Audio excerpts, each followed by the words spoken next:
আসসালামু আলাইকুম, স্বাগত জানাচ্ছি আমি মিজানুর রহমান গুজামিল টেকনোলজি।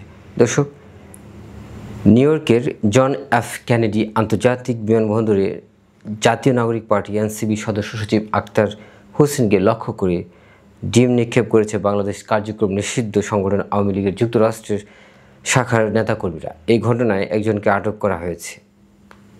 আগে প্রধান উপদেষ্টা তার সফর সঙ্গীদের বহনকারী এমিরেটস একটি ফ্লাইট স্থানীয় সময় দুপুর নিউ ইয়র্কের জন এফ কেনেডি আন্তর্জাতিক বিমানবন্দরে অবতরণ করেন। কিন্তু কিছুটা বিলম্বে বিমানবন্দর থেকে বের হলে বিএনপি মহাসচিব মির্জা ফখরুল ইসলাম আলমগীর, বিএনপির ভারপ্রাপ্ত চেয়ারম্যানের পররাষ্ট্র বিষয়ক উপদেষ্টা হুমায়ুন কবির, এনসিবির সদস্য সচিব আক্তার হোসেন এবং এনসিবির সিনিয়র যুগ্ম সদস্য সচিব ডক্টর তাসনিম জারাকে ঘিরে স্লোগান দিতে থাকেন আওয়ামী লীগের কর্মীরা। প্রধান উপদেষ্টার প্রেস উইং এবং কয়েকজন বিএনপির কর্মী তাদের নিরাপত্তা দিয়ে বের করার চেষ্টা করেন।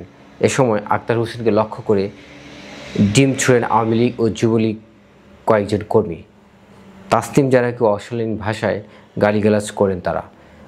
প্রতিবাদে ইনকিলাব জিন্দাবাদ স্লোগান তুলেন আক্তার। পরে পুলিশের সহযোগিতায় গাড়ি যুগে বিমানবন্দর এলাকা ছাড়েন তারা। আসলে কি ঘটেছিল সেই জন এফ কেনেডি বিমানবন্দর থেকে নামার পর পুরো ঘটনার একটি রিপোর্ট আমি এখানে তুলে ধরছি।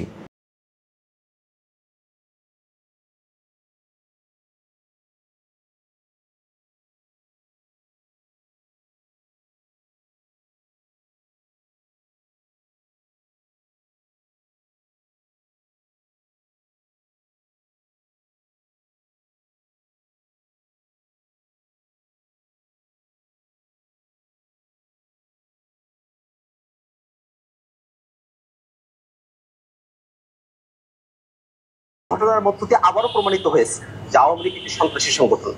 আওয়ামী লীগ যে জন্মগতভাবে এবং প্রকৃতিগতভাবে সন্ত্রাসী সংগঠন, তারা সন্ত্রাস করবে। তারা বাংলাদেশের মানুষ, যারা স্বাধীনতাকামী আছে, বাংলাদেশপন্থী মানুষেরা আছেন, যারা জুলাই অভ্যুত্থানের পক্ষে শক্তি আছেন, তাদের উপরে তারা হামলে করবে। এটাতে আমরা আর অবাক হই না। আমি একটু আগে এই বিষয়ে আমাদের অবস্থা বললাম যে এটা একটা অনাকাঙ্ক্ষিত ঘটনা।